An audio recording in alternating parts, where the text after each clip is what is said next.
Welcome one, welcome all to the greatest show of them all. It is the NFC East Mixtape, I believe, volume 98, so too shy of 100 since we created this thing. You can listen to the NFC East Mixtape wherever you get your NFC East blog podcast networks across SB Nation. That is Blogging the Boys for Dallas Cowboys coverage, Bleeding Green Nation for the Super Bowl present, Philadelphia Eagles, Big Blue View for the New York Giants, and of course, Hogs Haven for the Washington Commanders. You can also watch this show on the Bleeding Green Nation YouTube channel or the Blogging the Boys YouTube channel. I am RJ Ochoa from BTB. He is Brandon Lee Gowton from BGN. Brandon, happy Super Bowl week to you and the birds. RJ, I'm not the best at emoting, if you haven't noticed. Not the most expressive person, but I'm excited. I'm fired up for the Super Bowl. I want it to be Sunday already. I know we have all this lead up and whatever, we cover that as part of our jobs. But honestly, I really just want the game to be here. I'm already ready for the game. Yeah. See, I don't know the feeling that you or our special guest are kind of used to, because you're like, oh, the media week, I've already done that. I already kind of lived that life when it comes to the Super Bowl. If it were the Cowboys, I don't know that I would sleep. You know what I mean? I'd be kind of soaking up every minute of it. And I personally am a little bit bored of these two teams just because we've seen so much of them because they've had so much success over the last few years. Obviously, the Eagles winning the Super Bowl. We'll get to the years thing later because I have a huge gripe that I want to explain. But if there is fatigue around any team in the NFL, it's not with the Eagles. It is with the Chiefs of Kansas City. And so joining us here today for the first time ever on the NFC East Mixtape is the man who covers the Chiefs at SB Nation for Arrowhead Pride, the, I guess, originator of the fraudulent AFC West Mixtape. It is from the SB Nation NFL show as well, Pete Sweeney. Pete, welcome to this side of things. What's up? I've always wanted to be on this show. Glad to finally get the invite. Do you feel like you're sort of at ground zero for mixtape, creation right now? I suppose so. We decided to launch a podcast this year. I was very happy. Steven Serta came up with the idea called the AFC West Mixtape. There's never been a podcast about an AFC division. And so we leaned into it, and it's been a success. Bill Williamson, Michael Peterson, Tim Lynch, great guys. The great thing about that podcast, in that division, is we have every team represented every show, and so there's never been anything like it. All right, I guess it's my turn. All right, Pete. Eagles, Chiefs, Super Bowl week. It's here.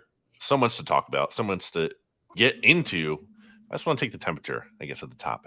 How are you feeling? How are you feeling about the Chiefs in general? Well, this is such a hard game to forecast.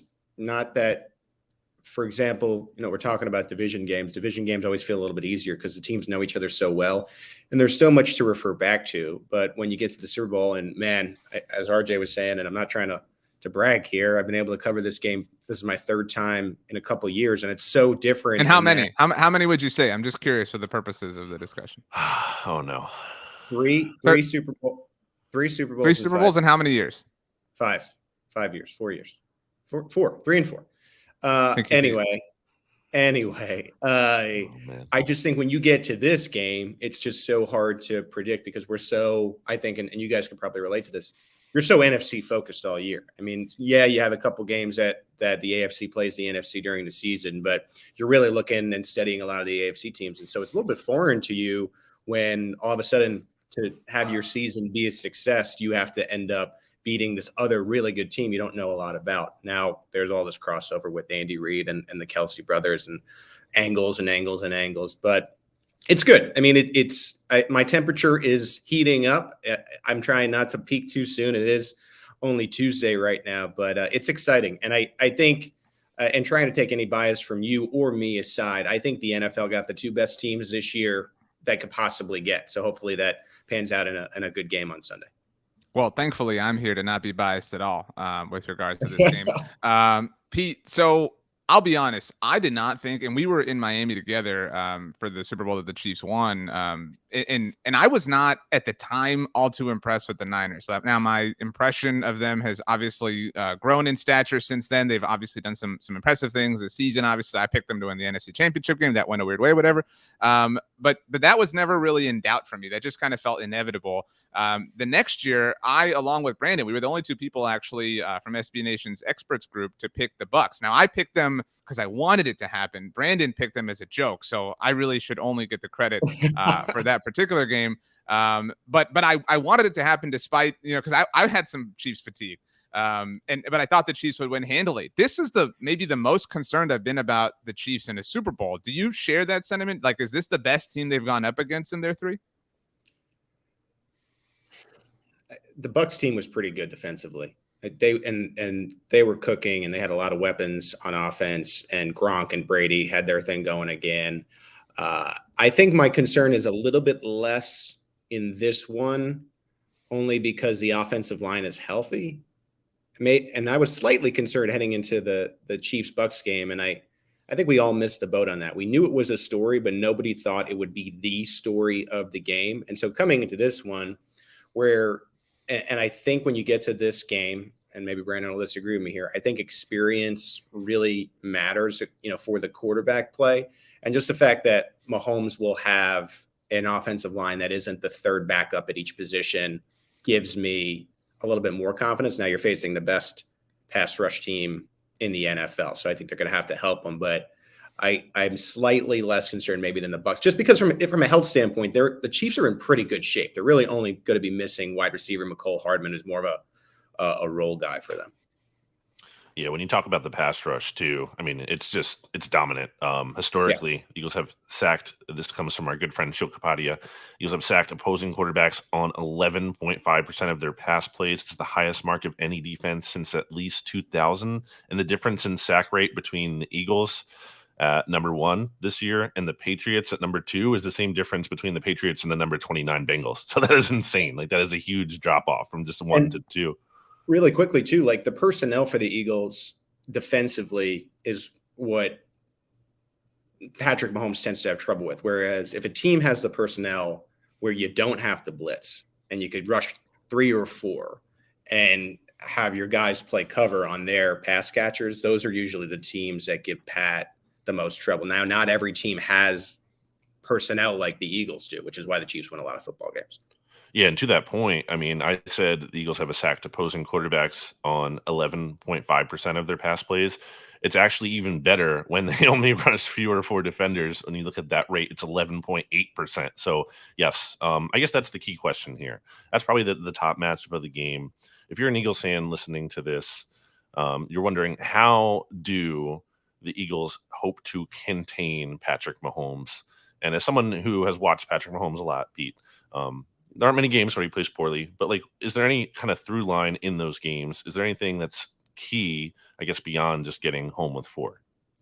I think just when I've seen Mahomes struggle, he does have like a slight tendency to always look for a bigger play. And if you can get him into pressing a little bit, which happens rarely, then that's when he really starts to play poorly.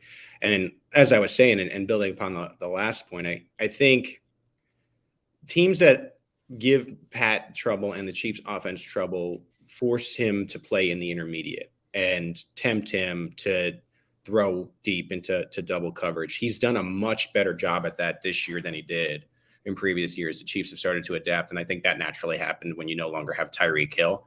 Marquez Valdez-Scantling came on in the AFC Championship. I don't know how many games you're going to get that Marquez plays that well. It's been few and far between. And so I think you're going to have to live in the center of the field with these intermediate type of passes. And it's just, can the Chiefs be disciplined enough to not throw into what are some good coverage players for the Eagles? It's all about, I think, again, just not blitzing and giving Mahomes a script where he has to nickel and dime his way down the field. And Brandon, as you know, that the worrisome part about that against the Eagles is, man, the more plays you run, the better the opportunity for the turnover, which the Eagles have been pretty good at as well. So this should be a pretty good game, I tend to think. And I think on that side of the ball, that's sort of what I'm looking at. And then when the Chiefs are playing defensively, to me, it'll be establishing early that the Eagles are not going to run all over their ass. And I think if they can start to do that, then I think you see a nice back and forth. I think that there's a hidden script to this game where the under is gets hammered in that they have the personnel and game plans to curb the other offense. Yeah, I could kind of see like maybe it being like a really quick game in that sense. But Yes. so a point I made, Pete, and this hasn't aged well because Jalen Hurts has been so great. This was said when we had a little bit less of an idea who he was. I was so interested to see the Cowboys up against the Eagles because it felt like Dak was the better quarterback, but the Eagles obviously had the better team. So it was like, what is truly more important, the 1 of 53 or the 52 of 53, right? Because if you have the 1, that can make up for basically everything. And if anybody has the 1, are we using Dan Orlovsky's rankings or just consensus rankings? we're definitely using not those. But so if there is a 1, if there's a Neo within the NFL universe, it's Patrick Mahomes. And so, last week Brandon and I were kind of talking on the mixtape like potential Super Bowl MVPs, and like I think we can see a path for a lot of different Eagles players, right? Like I could see a path for like Darius Slay winning MVP or Hassan Reddick, right? Like there are so many players and stars on the Eagles that you could kind of see that happening. You really can't see it on the Chiefs. I mean, outside of Mahomes, obviously, and then maybe Travis Kelce if things broke a certain way. So like, who's the third person? Like, who's the player? Like, who's the guy or the whatever that we're just not seeing that maybe it is Marquez Valdes-Scantling. Maybe it's Juju. I mean, like maybe it's Jerick McKinnon, but like who is that person that is a story or is a factor that is kind of flying below the surface? Yeah, I think Brandon muttered it there. It's going to be, if the Chiefs win this game, it'll be one of 3 players. 90% it's going to be Patrick Mahomes. And then I think you split the other 5% to Travis Kelce, and shout out to Kyle Barber. If he has another 4 touchdown game like he had after Kyle Barber said that Mark Andrews was the best tight end. Have never let this go. Then all of a sudden, if Travis Kelce has a 3 or 4 touchdown game, which he had multiple times this year, then yeah, I think Kelce could win. Sure.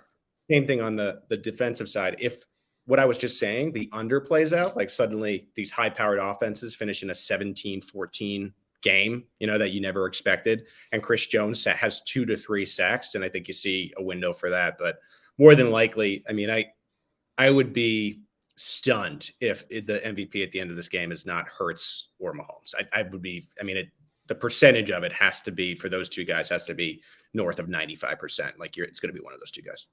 Going beyond the pass rush, which we already talked about, I guess what concerns you most about the Eagles in this game? Well, I just think there have been games this year where the Chiefs, and one game in particular that I'm thinking of was you got Patrick Mahomes versus Malik Willis in the middle of the year against the Titans. And you're like, Mahomes versus Willis, this is a breeze, right?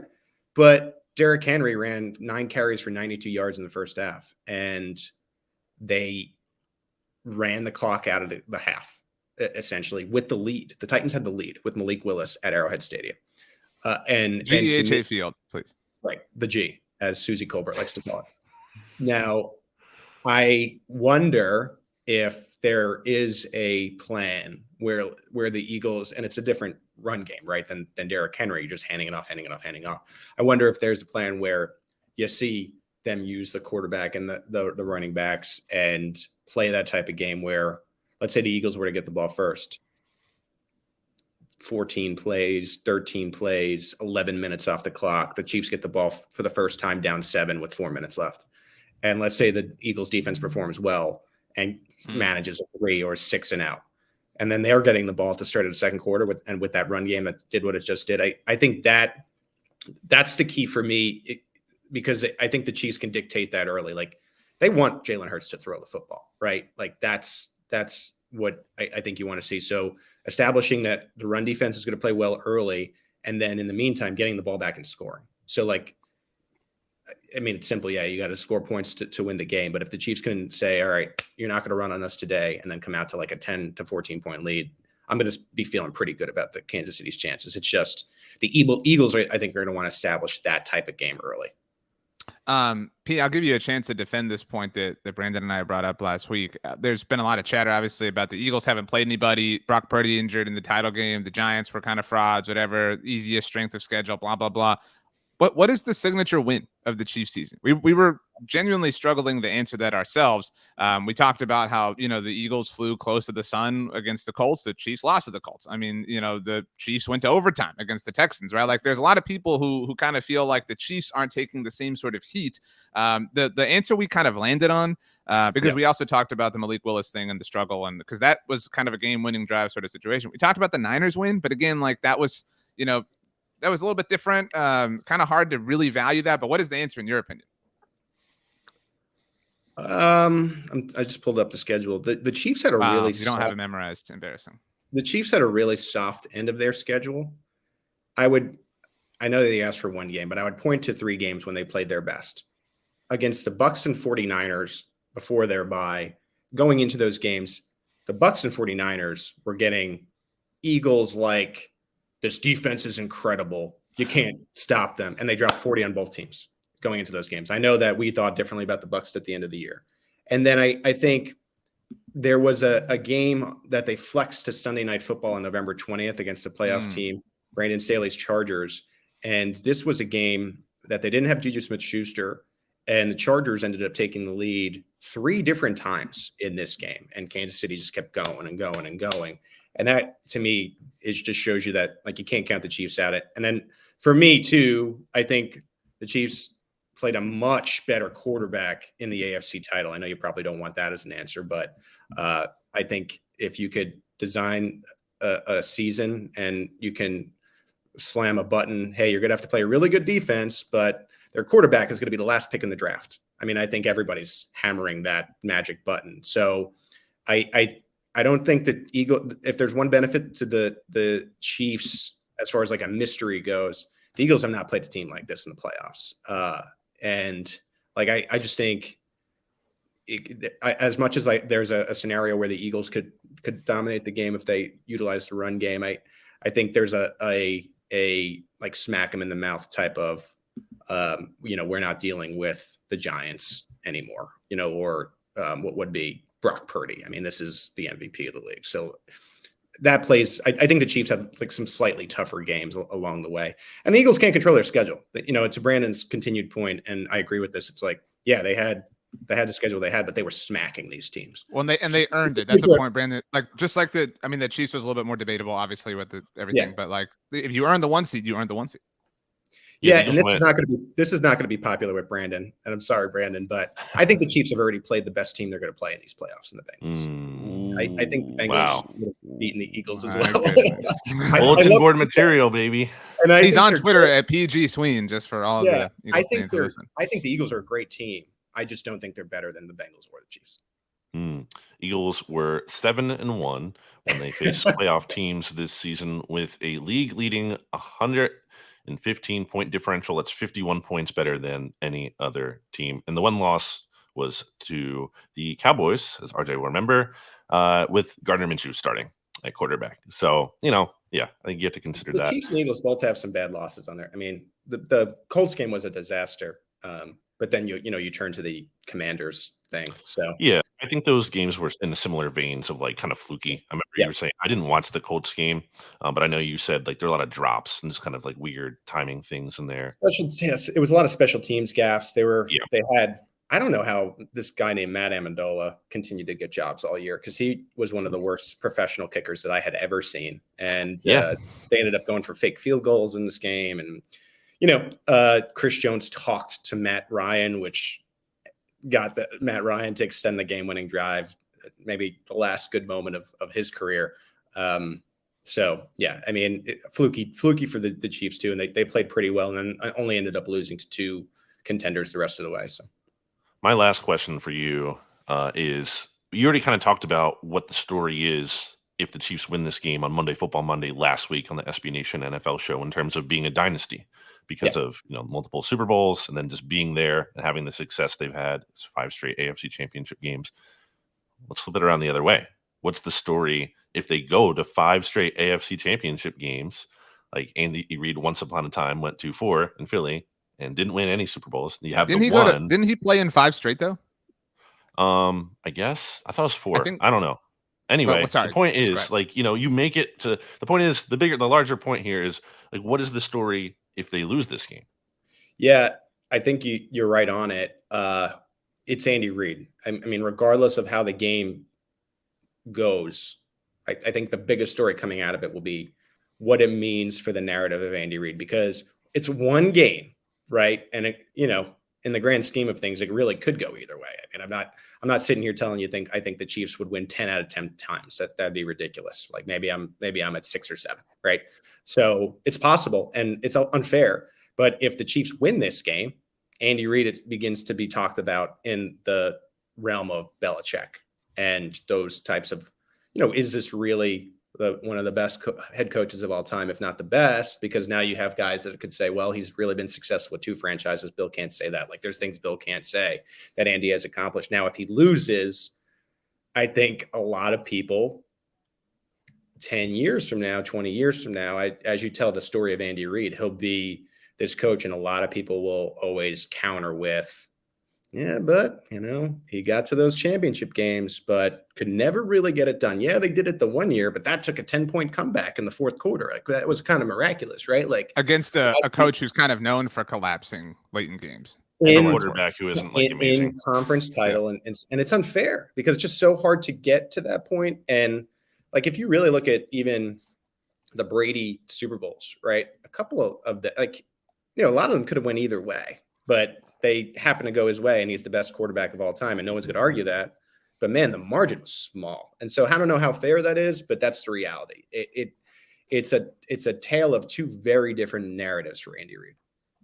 My last question, P, is kind of along these lines, and it sounds stupid to kind of put it this way, but your most infamous line ever on the SB Nation NFL show was that Patrick Mahomes refused to lose. Yeah, it's never his fault when the team loses. And so, like, even to that point, though, I think it's silly that we're now all of a sudden like only putting the blame. I know you didn't do that, but like only putting the blame for the loss on Andy Reid, or like he's the only person whose legacy is like tarnished by that. If Patrick Mahomes goes to 5 AFC title games and only has 1 Super Bowl to show for it, that's also on Patrick Mahomes. It isn't just Andy Reid. Like Andy Reid's history in Philly isn't a part of Mahomes' legacy, but I digress from that. And so, like, to all of that, I do think this is, and I'm curious if you agree, the highest pressure moment in the Mahomes era for the Chiefs. So I like what is, it's the Super Bowl, right? And so they've played in 2 of them before. So like maybe it's the same as that. But like, the stakes are so different. I think the Eagles have much less to lose because they lose the Super Bowl. It's like, whatever, dude. I mean, it sucks, but it's like you won one, 2017, you're in year 2 of Sirianni. You have all the like hope and future in the world to be like excited about moving forward. Again, you just kind of deal with it and lick your wounds. But if it's the Chiefs, it's like, man, like maybe that we have seen the best. Maybe like they're not even going to get back. Like the Bengals are coming, the Bills are going to get it together, the Chargers, because watch out for Kellen Moore. I mean, whatever. But like when was the last time they had this much hanging over them? Is I guess my question. Last week. I'm not trying to. Please get it right. It was 2 weeks ago. I know you don't understand time. Like, I think the Chiefs are still the class of the AFC, and Andy Reid is 64. Mahomes is 27. I just talked about Tom Brady, and we're in Kansas City, a lot of people hope and that he can have the type of career similar. Brady lost 3 Super Bowls. If 2 of those Super Bowls would have happened first instead of amongst them, you would have looked at Brady differently. I don't think Mahomes' legacy is as much on the line as it was against Joe Burrow a couple weeks ago. Because I think in Joe Burrow, before the game, Patrick Mahomes was great against everybody, but he had his Achilles heel that he just couldn't beat. And he was able to overcome that. And I just think there's so much of the Mahomes story to be told, whereas Andy, more of that story has been told than is ahead.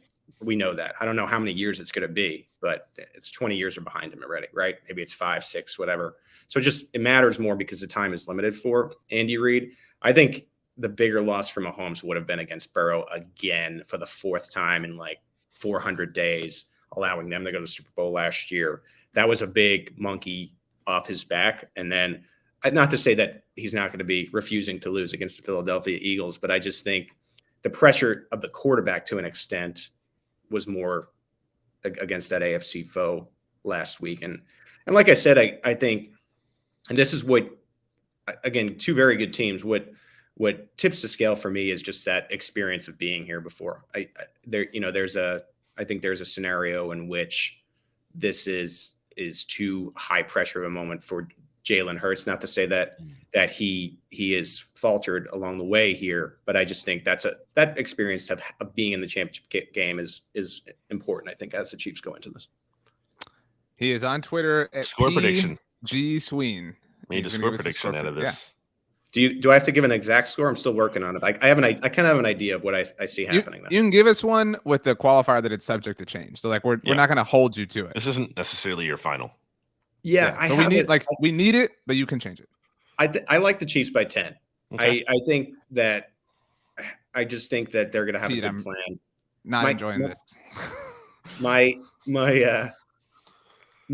thing is that, like, I mean, I've said it 5 times, but I'll say one more time. Like, I think they'll have a plan for the run game. If they can establish that early in the first quarter, I'm going to feel very good about the Chiefs' chances.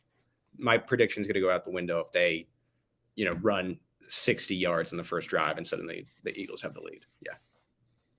Wow. Chiefs by 10. What's your favorite Rihanna song? I don't Found Love in a Hopeless Place. It's called We Found Love is the name of that song. So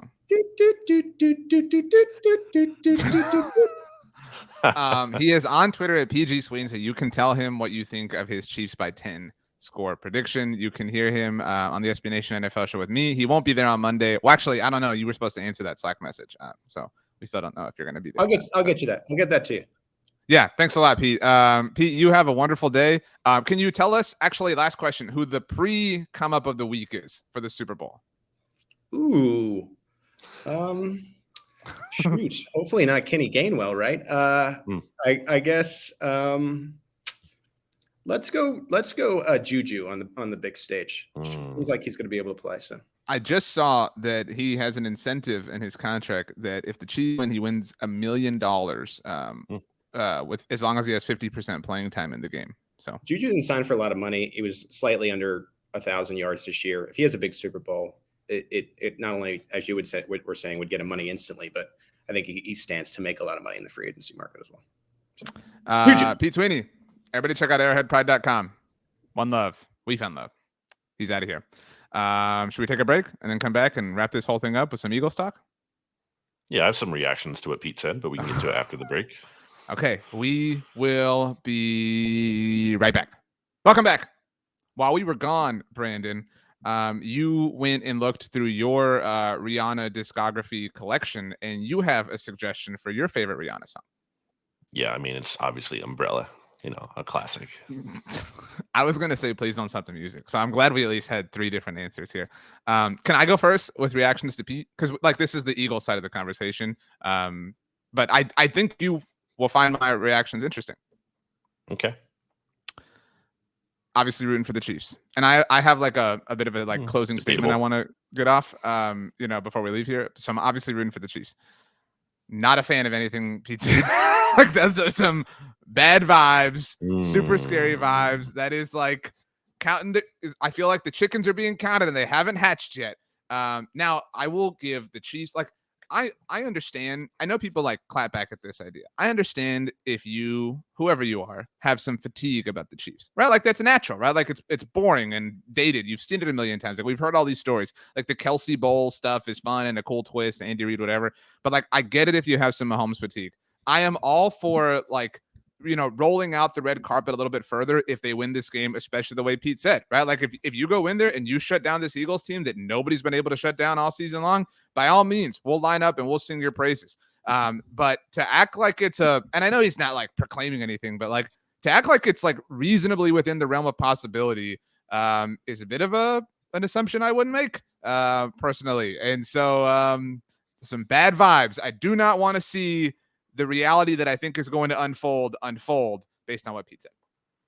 On Juju, because Juju was brought up there, I think there's some bad juju going on for the Chiefs because he was asked on Super Bowl opening night about cheesesteaks or something to the effect of the best cheesesteaks aren't even he was very clearly a troll attempt, but it was a very not unique and bad troll attempt because then he was asked, well, where are better ones? And he's like, I don't know, definitely not in Philly. It was just lame. And I think is that a thing? Do Pittsburgh people do that? Because I mean that would make some sense then. I mean, just to try to understand the genesis of this. No, I don't. I think it just speaks to Juju kind of being viewed as maybe immature at times and not the most maybe an unserious. That's the best way to put it. Unserious kind of player. Just didn't think that was good vibes. There's some other things that aren't even necessarily directly related to the Chiefs, but all this 49ers whining that is still going on. You have Brandon Ayuk coming out here saying the Eagles got extremely lucky. Like, all of that is only working in the Eagles' favor to me. Like, that's only like making them stronger, because it's just like, we can't even get respect after we blew this team out in the championship game. But I think the biggest thing I wanted to respond to about Pete, you brought up the refuse to lose line from. Should we explain that? Like, just so in case anyone hasn't heard, this was the 2020 season. That was Herbert's rookie year, right? And it was actually the game, the Tyrod Taylor injection game, when the injection went wrong and Herbert had to jump in and start. And I don't remember what the score situation was, but it was a lot tighter, obviously, than anybody anticipated, especially, with the quarterback situation unfolding the way it did. And the Chiefs came back and won, and I believe they converted a 3rd and 20. And I think Mahomes even like scrambled for the first down, if that is correct. And the next Monday, Michael Kist, shout out to BGN Radio, obviously, and I were talking about it, and Pete said, this guy just refuses to lose. And I love Pete, but he said that in all seriousness, like like that. There was no juju troll attempt there. It was like completely and totally serious. No, he believes it. Kist and I equally rolled our eyes because we were like, dude, come on. Like, it was just whatever. The Chargers collapsed. But just so everyone has full context. I'm sorry. I don't want to interrupt. This is your show, but I just wanted the information to be there. Well, I think there's something to that about Jalen Hurts. When it comes to the Nick Sirianni comparing him to Michael Jordan, I think that's what he's getting at. It's something that it's hard to talk about, because it sounds very like, yeah, wouldn't any player in theory like refuse to lose because they all want to win, duh. But I think it's at a different level, and I think it's how it manifests. I think with Mahomes, it's different in that he's just so talented. Like, he can just do crazy, insane things that no one else can do. I think with Hurts, there's just this belief. I think you see it in the team. And I think the team has taken on that personality of feeling like I always talk about how Hurts is so composed. And this is why I'll push back on Pete saying, like, worrying about like the moment. The moment's not too big for Jalen Hurts. That's like the least of my concerns, or lack of experience. I mean, I think you can argue the Chiefs are actually suffer from lack of experience in the terms of, especially like you look at their secondary, a lot of rookies and young players playing out there, especially going up against Devontae Smith and AJ Brown.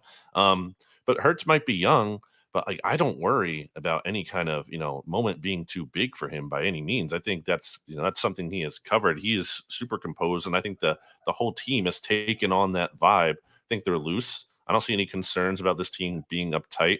I will say, as a zooming out a bit here, I don't feel as confident as I felt in the Eagles winning the Super Bowl in 2017. There was just like literally no doubt in my mind after they beat the Vikings in the championship game. I was flying out to Minnesota that week. I wrote an article on the plane, like talking about how they were going to win. Like I was rereading that article recently, and I was saying I felt like I looked into a crystal ball and I saw the outcome of that's just the confidence I had. And I don't think it was cocky. I just like, that's legitimately how I felt. I feel a little bit different this time. I'm not worried about the Eagles losing. I just think it's going to be a situation where it's a close game and someone's going to make a play at the end. It could be either team. I just think it's going to be kind of a coin flip game is how I feel about it. I'm going to pick the Eagles to win because I believe in Hurts at the end of the day and that composure and everything they have going on. But the Chiefs are really good too. Mahomes is really good. So it's just, I think it's a coin flip game. This to me is like, we talk about seeing a path a lot. And I mentioned that to Pete, but like I think we could have seen a path to the Bengals winning the Super Bowl a year ago, right? Or we could have seen a path certainly to the Chiefs winning the Super Bowl 2 years ago, right? Or even a path to the Niners winning. They were up by 10, winning the Super Bowl 3 years ago. This is the like closest I feel like the two paths are, right? Like you know what I'm saying? Like they're almost like on the same path. Like the deviation off of like the center line is like 1% for each team. They're that closely intertwined. And so like this is why we don't have to like whoever loses this game make this dramatic leap, because it is such a close thing. Like the margin, Pete, I love that point about Tom Brady. Like the Super Bowls he won, like the Malcolm Butler pick, that was a super tight sort of thing at the very end. They overcame 20-3, right? And even though the one they beat the Rams in the second time was like not that great of a game, it took that big Gronk play at the very end. But you could just as easily play that game the other way. I don't think people give Brady that benefit. I mean, if not for the David Tyree catch, right? Like if not for if Asante Samuel catches that interception, right? Like And if if the Hail Mary works against the Giants the second time, like you could play the what if game a lot of ways, obviously, and so we don't have to make that huge conclusion. I agree with a lot of what you said, and it bums me out to do so. When I started to like really worry this week about the Eagles winning, because obviously I don't want to see that happen. You mentioned Super Bowl media night. The way the Eagles players walked in, super chill. Like they looked bored. Like they looked like, and like whatever. I don't have a problem with people enjoying it. Like it's a Super Bowl. You should experience it. Like you shouldn't be like, I don't want to enjoy it or have fun because we might lose. Like you don't know if you'll get back. Like it's very, very difficult to do. But they looked super, super, super bored. I'm surprised. I'm not here to troll. Like that's not my thing. Like the Eagles are a great team. I'm super fine admitting it.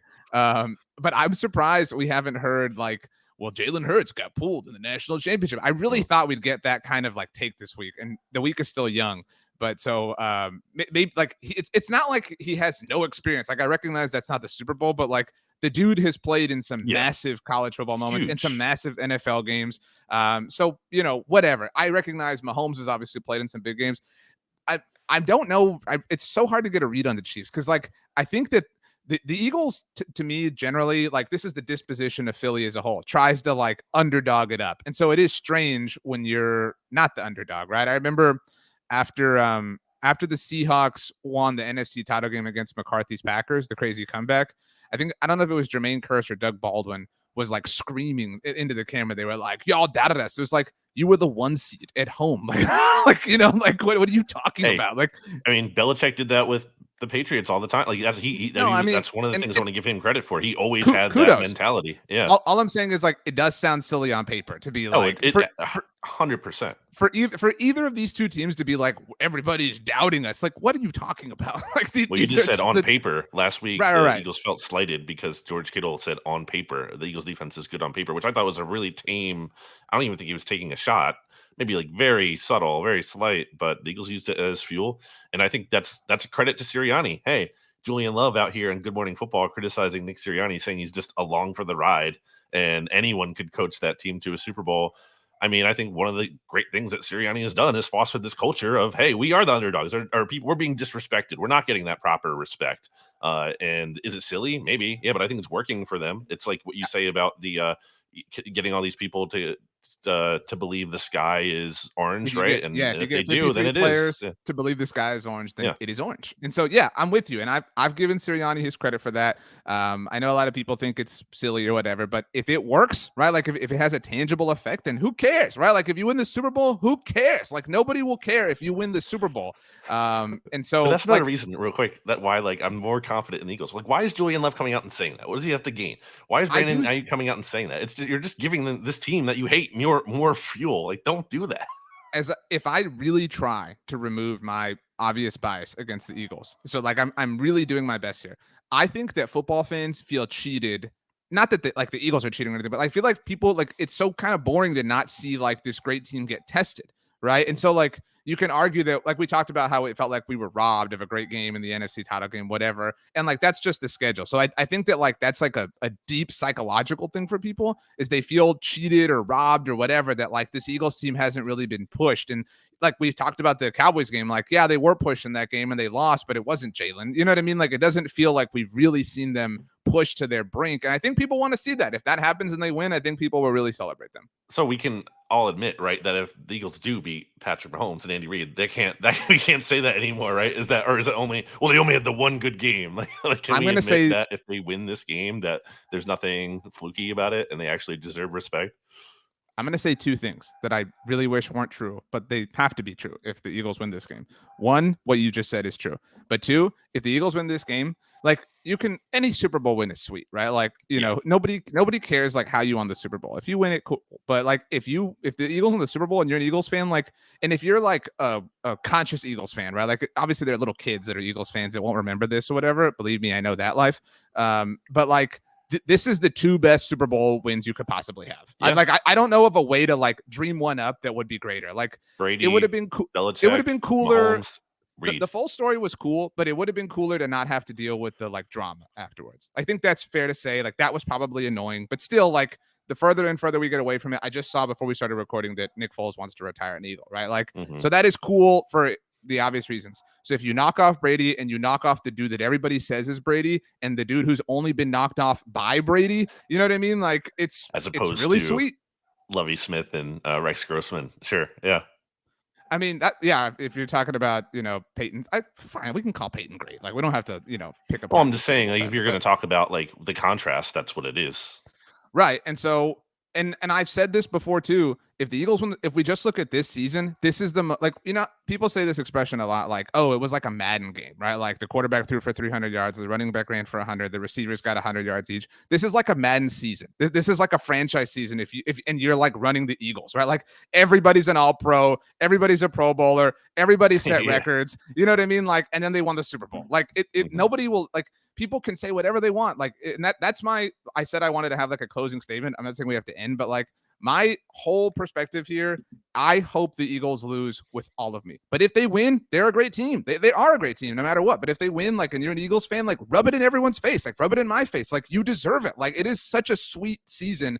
And if you get the cherry on top, like, I mean, dude, like what more could you ask? I mean, and the Sirianni stuff is whatever, but the dude embodied the culture that not you, Brandon, but like you say you're proud of and you say is representative of your city and your people and everything. And in its own way, that is cool. And so like he made everybody hate you. Like, and if you're the kind of Philly fan that relishes in that, like this was as Philly of a season as it could possibly be. Yeah, I think the last thing I'll say here is that, I've said before, season's kind of a failure if they don't win the Super Bowl. It's maybe I need to parse that a bit more. It's a wasted opportunity, obviously, 100%. Sure. But I don't think it's a failure from the standpoint of it was still an incredibly enjoyable year. A lot of likable, rootable players on the team.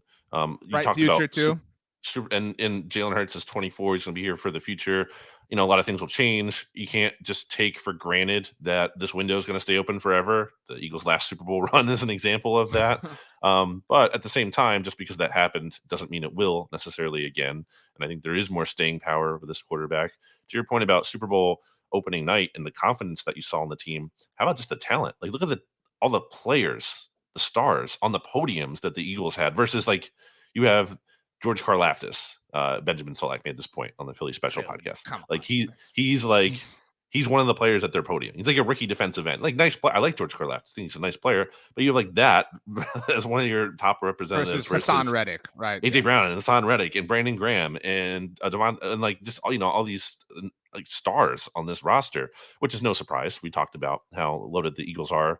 Many points throughout the year and leading up into this game about quarterback versus roster kind of thing.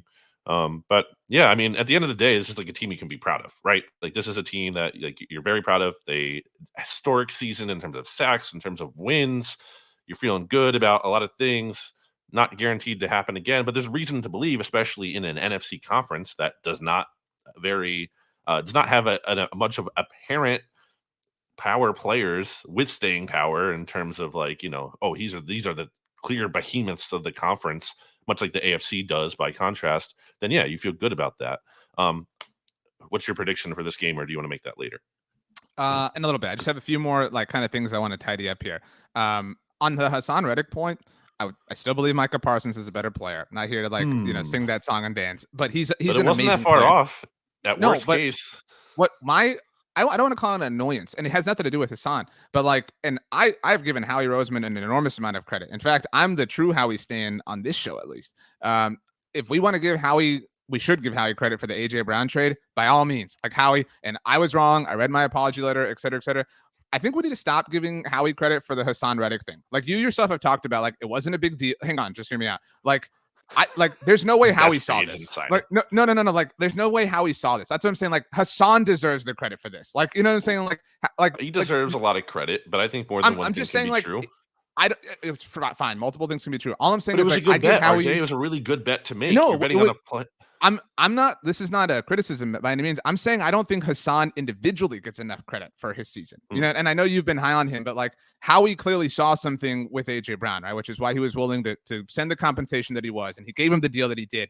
And I'm not saying like, oh, he thought Hassan was a loser or anything like that, but like it was a bet, right? It was more of a gamble, and he hit. So like certainly credit to Howie, but like huge credit to Hassan for like cashing in when a lot of people didn't really believe in him. Like, you know what I'm saying? Like, he didn't get the deal that you would think he did based on his performance. That's all I'm saying. Like, I think Hassan Reddick deserves the bulk of the credit for his season and for what he's done, as opposed to like other circumstances like Darius Slay or AJ Brown or James Bradbury. I think you get my point.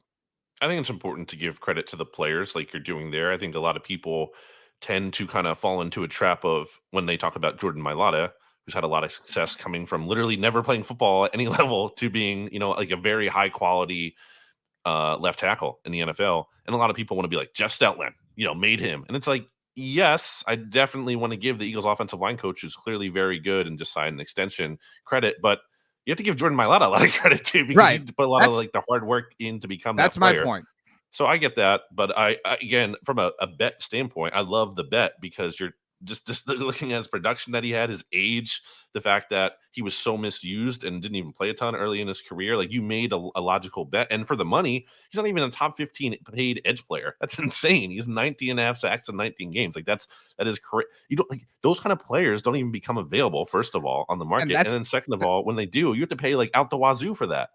That's exactly what I'm saying. Like, if we had lined up odds on them turning in like these kinds of seasons, like for Hassan, they would have been like 100-1 versus like for AJ, they would have been like, I don't know, like 20-1. You know what I'm saying? Like, and kudos to Howie for making that bet. All I'm saying is the odds were what they were, and so like good for him. Like, he got this great season for like not a great cost. And like, there's more than enough credit to go around. And so I want to say I've come to I wouldn't say realization, but like, I'm ready to say something that I think I've known for a while, but I would say about 5 years ago, I still argued a little bit, but like, I haven't argued it, vigorously.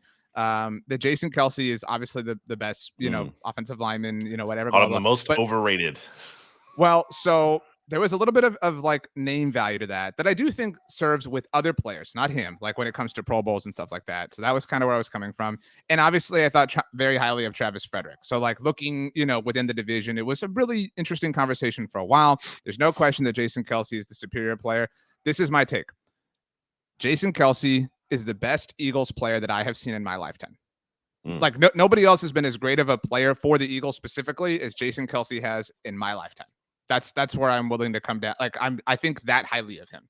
And I am so annoyed at how funny and likable he is. Like, it is so frustrating that his podcast is awesome. Like, there's just everything. Like, it's just the most frustrating thing in the world. I really cannot stand that. But he is the best Eagles player in my lifetime. He's like Mr. Eagle, right? In your eyes. Yeah. If I was in charge of like constructing an Eagles Mount Rushmore, he would be like the center figure. For players that have played in my lifetime. Again, like, I'm not diminishing the past. I'm just talking about, 21st century, a little bit before that. It's pretty crazy too, because there was a time leading into the 2017 season where it was like, they might get rid of him. They might trade him, might cut him to save salary. And he's really had, I don't want to call it a late career surgeons, because I think he was good earlier and probably didn't get the proper attention because he was a 6th-round pick. And I think you see with offensive linemen, it's kind of, they always have to shed that. Like, if you're a 1st-round pick, you just get more benefit of the doubt because, let's be real. There's not like offensive line stats that you have. So like, your reputation matters a lot more than it does at other positions. But I mean, we're talking about a guy who's 5-time All-Pro, 6-time Pro Bowl. He has a chance here to win his 2nd Super Bowl ring. This is like first ballot Hall of Famer type stuff. Like, this is special. And here's the thing, RJ, like, he might retire in theory after this season because he's playing his age 35 year right now. The Eagles have Cam Jurgens, who he was very much on board drafting, but like, he's not really showing signs of slowing down. Like, he feels like he could play for at least like one more season, if not a couple, and play at this kind of crazy high level. Like, this is, he's incredible. So good job by you. We talk a lot about luck, right? Like, what relative to games and seasons, right? Like, in like earning your own luck, like with regards to the 1 seed and stuff like that. And like, this isn't a fault by any means, but Jason Kelce is really lucky, I think, to have like had the like career dominance he had specifically in this Eagles run, right? Like if it had happened, even like if you want to call it this, like, I don't know, 6-7 year run, if that had happened from day one in his career, you know what I'm saying? Like, it wouldn't have lined up as greatly as it has. It wouldn't have worked out with the talent around him and everything kind of coming together. And so like, sometimes that happens to players, right? Like, and sometimes players are on the wrong end of that, right? Like, You know, how many Pete loves to compare Mahomes to Michael Jordan, even though Sirianni does it with Jalen Hurts. Like how many players were unlucky to have like career dominance in the same era, right? You know what I'm saying? Like it's fortunate for him that he's been as great as he has been in this moment in time for this particular, like he is a legend as far as like, and there are different teams and places in sports, whatever, where like, if you're a legend, if you're a great player, you live forever. And like Jason Kelce, I think is one of those dudes with regards to the Eagles.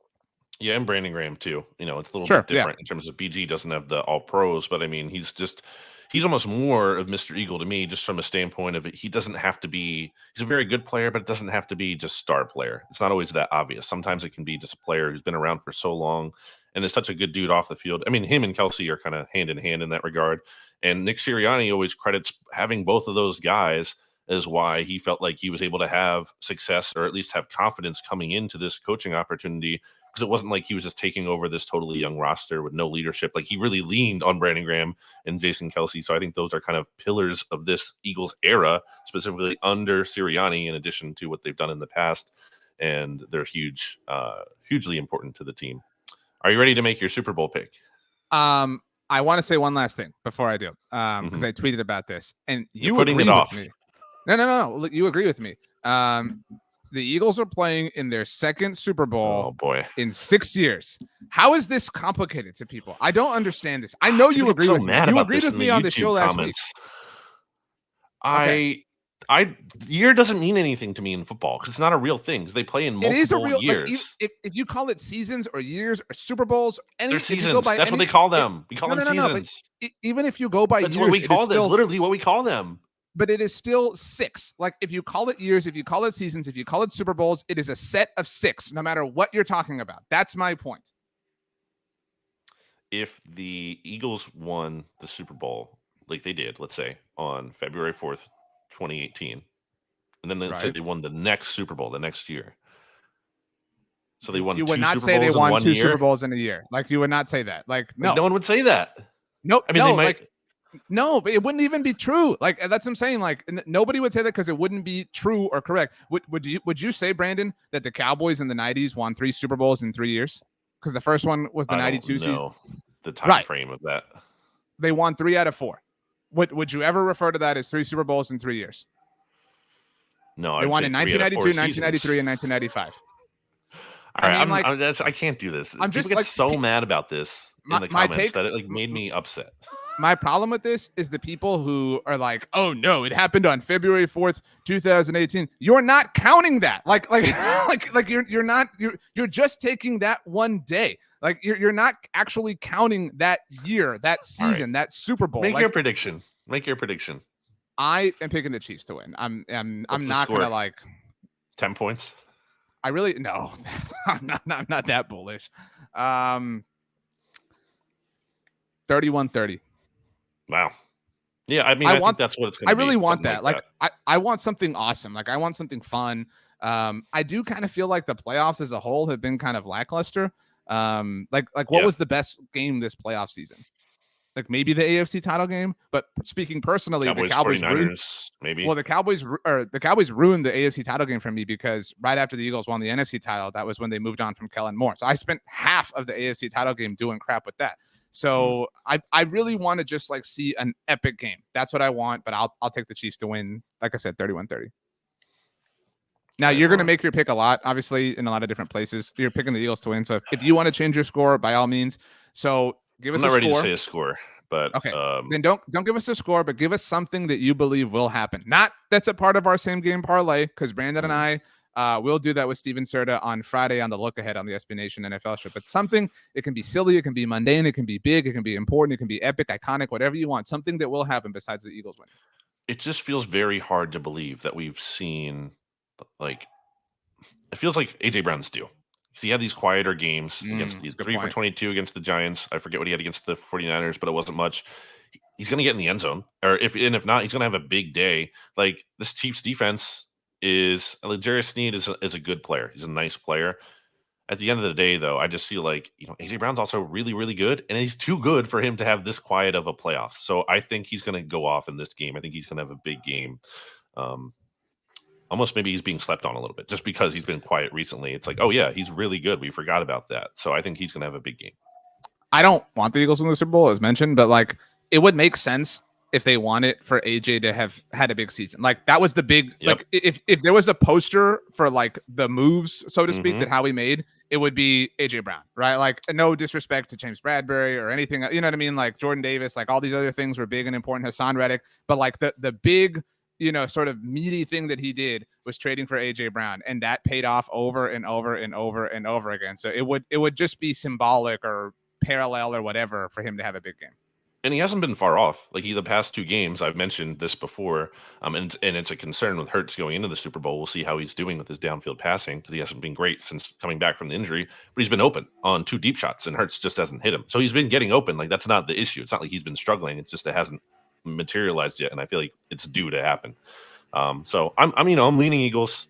I think it's gonna be a really close game. I think the Eagles are gonna find a way to pull it out again because my core tenet belief just goes back to Hurts like refusing to lose the game. He's just so locked in. Is Hurts what?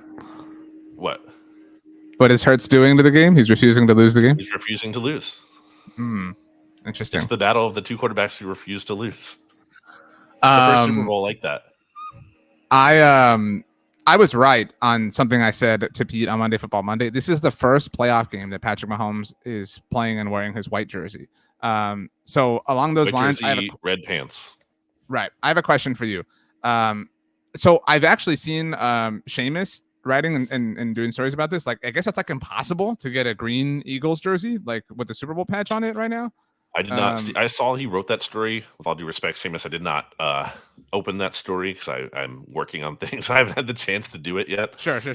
But I've seen that going around. Yes. So this is a different take of mine. And if you get it as a gift, it's a different set of rules. But if you have the option, if you're an Eagles fan and you're getting a jersey with the Super Bowl patch, the white one doesn't make any sense to me.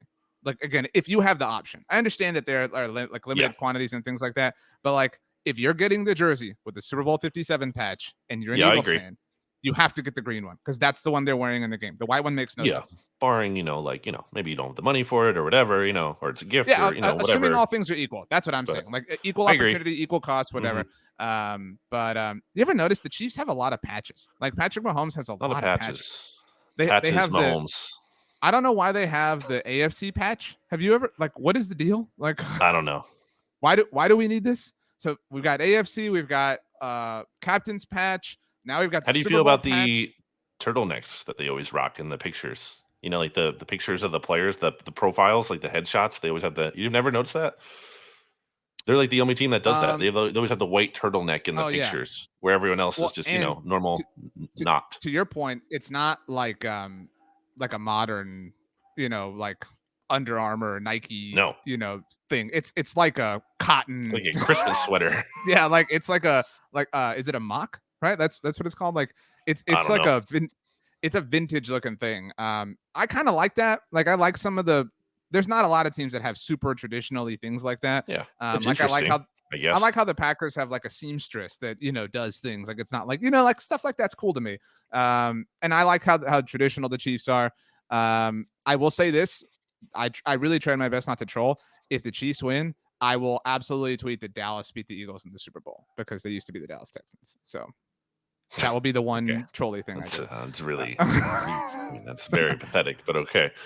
I mean, I want to talk about the rest of the division, RJ, quickly because not as important as the Super Bowl. It is. There is a lot of. I will say, I will rub it in the faces of the non-Eagles fans here and be like, all these other things going on that aren't the season still. It's just very unserious. I'm like, who cares? This is like stupid. Like, offensive coordinator shirts. Like, well, let's rip through this. So we talked. Kellen Moore is gone, obviously last week. We talked about Dan Quinn staying. Brian Schottenheimer is the new offensive coordinator for the Cowboys. It was a promotion. This is the general take. Like, there's not a rational Cowboys fan who has any other sort of take. I don't want to like disrespect Brian Schottenheimer, but it doesn't really matter. Like this is it was always going to be somebody who was close and like McCarthy. That's who it is. In this case, obviously they worked together in Green Bay. In case you did not know, Brian's father, Marty Schottenheimer, gave McCarthy his first ever NFL job with the Chiefs, incidentally. And so it was always going to be a pro McCarthy guy because he's going to call the plays. And I said last week, it didn't have to be. I mean. I said on the record before this even hire was made, I said I think the Cowboys should get creative here because it's there. I know they're going to go with familiarity, someone in the building or someone that knows Mike McCarthy, and this is a nice opportunity, especially because why fire Kellen Moore then? Like Schottenheimer is so much, and the upgrade from going from Kellen Moore to the combination of McCarthy calling the plays / Schottenheimer attached. That's so much better than Kellen Moore. Like that's making worlds difference. I don't get that.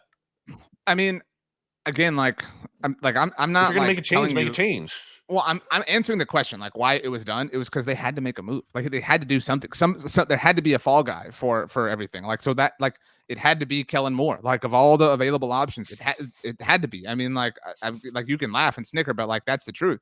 And again, it was always going to be a Brian Schottenheimer archetype, like somebody that was just a pro McCarthy guy. Like we can sit here and say like, well, this would have been better. Like they're all in on McCarthy, and like I don't mean all in like and I'm not saying they don't believe in him, but it's not like, oh baby, like we know this is the path, we're all in. It's like, look, like we have enough invested here, like whatever, like it makes sense for us to line our chips up in this direction and hope it pays off. I mean, they're pot committed at this point, so they're just doubling down.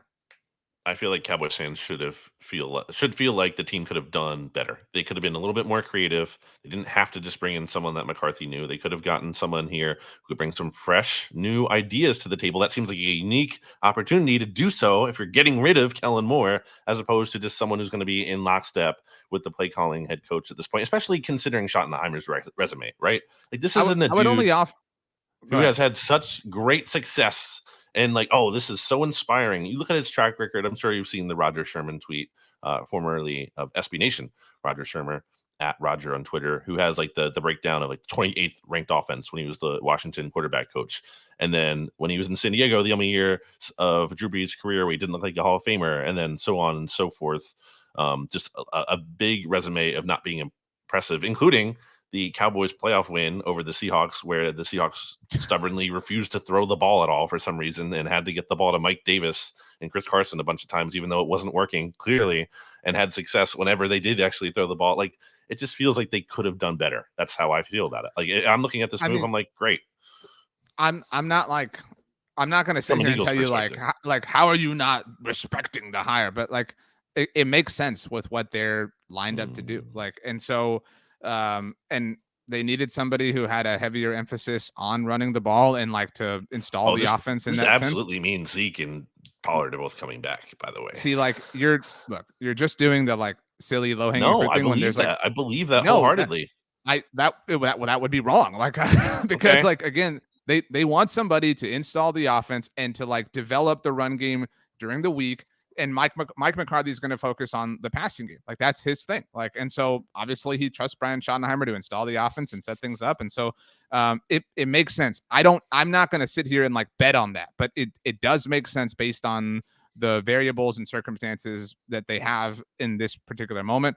I have no idea what they're going to do in the running game, but like there are enough. He's absolutely back. You know it. There are enough people that are super closely related to the organization that are floating out the idea that he's gone. And I've said this before, like, I don't want to like sit here and I don't want to root for anybody to be cut or fired or whatever. Like it's not a comfortable thing, but I will be impressed with McCarthy if Zeke is gone. Like that will mean he won. I'm legitimately be a pay cut. That's why I'm legitimately unsure on Tony Pollard. I don't know. The injury is such a factor now. It's so hard to figure out what the best thing is. The Michael Gallup situation a year ago is really fresh. He had knee surgery a week ago on the other knee, not the one he tore his ACL from a year ago. So, I mean, it's a really scary proposition to just pay him and assume everything's going to work out. I don't think everything's on the table, like equally on the table. I don't think there's any like likelihood or anything. I think that if I had to predict, just a pure prediction, I would predict that Zeke is gone, and honestly, they let Pollard walk and pick up a comp pick. But I don't think like the Bijan Robinson stuff is such a low hanging fruit. Like we don't have to do this thing. But I mean, it will be some combination of lower level free agent, Malik Davis, and maybe a day 3 pick. I think the smart play would be to cut Zeke, not bring him back at a discounted rate. That is dumb. I feel like I can envision. I'm not saying you're saying that, but I feel like I just can only envision Zeke taking a pay cut and some Cowboys supporters being like, oh, this is a great move. We get Zeke back and he has a lower rate. No, you need to cut clean, make a clean cut, break free, be done with that. And with Pollard, there should be a world where he's brought back, but it's you let him test the market, and then you see what's out there. And there's a chance because of his injury and the uncertainty that you could bring him back maybe on a 1-year deal that's less than you expect, something that works out for both sides. But basically the point is there, like, you have to slow play that one. You don't try to, tag him or beat the market to the punch. Don't do that. Just let him sit out there. And if you lose him, you have to live with that. But don't close the door on signing him if the number makes sense. I just want to say this for you and for other Eagles fans. There are fans of every like creed and belief, right? Like, so there are definitely Cowboys fans who are like, no, you got to bring Zeke back. The majority of people share your sentiment. Like, just so we're clear, like, you don't have to tell me like I've seen Cowboys fans saying this. Like, of course, you can find me a Cowboys fan that says like Romo should still be the starting quarterback. By the way, interesting how the heat has come for him now as of late. But I was never on board. Of course let's go to the Giants, where they might lose Mike Kafka, who's still in the running, I believe, named a finalist for that Arizona Cardinals job. So that'd be kind of like disruptive, I mean, that would kind of be like a bummer. Not to say they're screwed because they lose him, but to lose him after one season and like Daniel Jones finally kind of turning this corner and things looking like promising for a little bit, and to lose him after one season, I feel like that would kind of be a big bummer. I don't know I think it would be a big bummer. I mean, they have Brian. It would. Like, they ruining your continuity. I mean, again, like, I'm not saying the like bum scale is like 0%, but like your bummer scale, like, but it would not be like if I had to like assign it a value on the like spectrum, like 0 to 100%, I think it's lower than 50. I mean, it could be like relative to context, like relative to the fact that they have Brian Dable, like they've been in the wilderness for so long. You know what I'm saying? So like they've been in the wilderness, they're out of the wilderness, they're eating a warm meal, they have a blanket draped around their shoulders, and you're walking up to them and you're like, oh, dude, like somebody took the shoelaces off of your shoe. You're like, oh, that sucks. But like, I think it's like taking your shoes off, not just the shoelaces. Okay, cool. You got to walk back up to the castle. I don't know if you're going to get the new Harry Potter game. I'm pumped about it. That's what I was thinking about when I brought up the Force. But yeah, maybe not barefoot. Like, you got socks on. You know what I mean? Like, you're not completely barefoot, so it could be much worse. So that's what's going on with the Giants, really. The big things are like, are they going to re-sign Saquon? What are they going to do with Daniel Jones? I mean, Daniel Jones is going to be back. It's just a matter of what's the deal look like, and then we'll see what they do with Saquon. Washington, not a lot going on. Still looking for an offensive coordinator, right? But there hasn't even been a lot of buzz on that, and that's it. That's it, man. There's nothing going on there. Generally chill times in the division. It's the Eagle show right now. That's who's really their quarterback going to be? Because I have seen that at Hogs Haven. The Hogs Haven, at least from what I can tell, very set on no more retreads. Like more retreads. Yeah, I don't think they're getting Derek Carr. Like, I don't think they're in the mix for one of these like kind of top level moves. I think it's somebody. There's literally an article that says no more retreads at quarterback for Washington with 282 comments, and there's a poll here, RJ, which I will get to. But say what you want to say. I mean, I think it's some sort of free agent signing, like contingent upon who is ultimately available, but like somebody off the open market, if that winds up being Jimmy Garoppolo or Jameis Winston or Mitchell Trubisky, like I think it's something like that. Like, it's some sort of open market signing paired with a draft pick with an eye towards the future. Might not be the worst idea for them. I don't know who they can realistically hire or draw away. I was going to say, ideally, this is what I would do if I were them. Probably not going to be able to get away with it. But if I were them, I'd try to hire Eagles passing game coordinator Kevin Patullo, who is like Nick Sirianni's boy, because you're getting that Colts connection. And then I would try to maybe sign Jacoby Brissett to compete with Sam Howell to push him, because Brissett is known for being a very good like culture locker room guy, and you need that, I think, in that situation. He's not going to carry them by any means, but you kind of just have a stability there that if the floor falls out with Sam Howell and he totally just stinks and isn't any good at all, then at least you have something to fall back on. Not that, again, you're not making a ton of long-term progress with that. I will say this poll at Hogs Haven, RJ, 72% of the voters with about 3,000 votes cast want to roll with Sam Howell through thick and thin. The second most popular option is sign a modest veteran and let Howell and the veteran battle it out. I think that's fine. Like, I mean, this might be the last year of the Rivera era, so like the last thing you want to do is like, stick your new head coach with, like, in year 2 of like a quarterback he may not love. So I agree. I just saw right now, as you were talking, a report from SNY from Connor Hughes that Daniel Jones's price tag is believed to be between $35 and $37 million a year. It's a lot of money.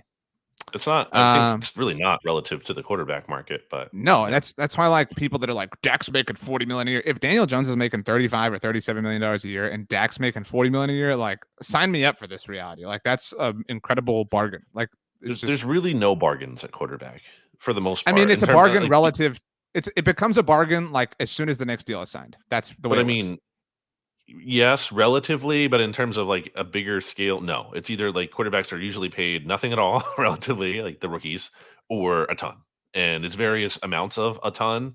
And there's a unique time where someone does become a bargain, like Jared Goff. Jared Goff right now is a bargain because you're producing like very high level offensive numbers with a guy who I forget where he ranks exactly.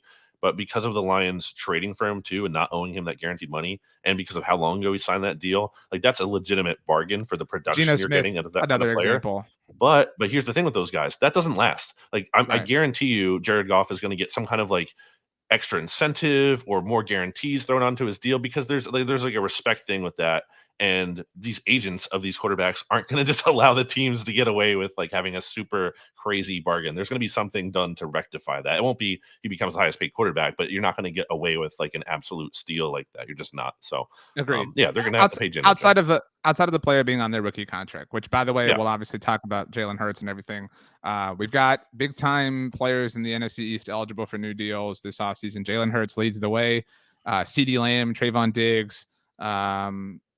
I guess a lot of different Eagles free agents who are going to be up for. Well, I meant like grabs. rookies, but yeah, like new deals obviously as well. So yeah, or not rookies, rookie contracts. But Jalen Hurts and CeeDee Lamb and Trayvon probably the biggest, like again because they're coming off their rookie ones and stuff. So okay, the very last thing I wanted to say. I have slowly over the last few years been watching Seinfeld all the way through. I think I've told you this at a certain point. Same. Yeah. So I'm wearing the shirt. I have one episode left, the finale, and I'm going to watch it tonight. And we're recording this on Tuesday. So when this episode is out, I will have finally seen all of Seinfeld. Yay me. Congratulations. See, you have time to do things like that. I don't, because I'm actually covering a team in the Super Bowl. I made all these jokes. I gave all the props. I don't know why this is necessary. Like I tried to be very kind and very. I mean, it's not even a joke. Like that's true. I wish I could watch Seinfeld this week. Well, I'll get to it next week after the Eagles win. Seinfeld, new Harry Potter game. Super Bowl. I'm living large. Parade. So, yeah. Let's get out of here. Brandon, tell us your favorite thing about the Eagles, and then we leave. These pretzels are making me thirsty.